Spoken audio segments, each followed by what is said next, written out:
حضور نے فرمایا من یحرم الرفق فقد حرم الخیر کلہ، جو شخص دل کی نرمی سے محروم ہو گیا وہ کل کے کل خیر سے محروم ہو گیا۔ کسی کو دکھ میں دیکھو اور اس پوزیشن میں ہو کہ تم اس کا کوئی مداوع کر سکو اور نہ کرو، پھر تم چاہے مفسر ہو، محدث ہو، نیک نہیں ہو۔ تم عابد ہو سکتے ہو، زاہد ہو سکتے ہو، تم مفسر ہو سکتے ہو، محدث، نیک نہیں ہو سکتے۔ ہم درد، خنجر چلے کسی پہ تڑپتے ہیں ہم امیر، سارے جہاں کا درد ہماری جگر میں ہے۔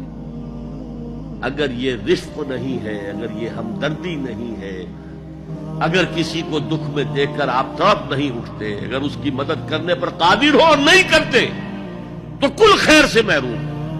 پڑھے جاؤ نمازیں اور تہجدیں، کچھ حاصل نہیں۔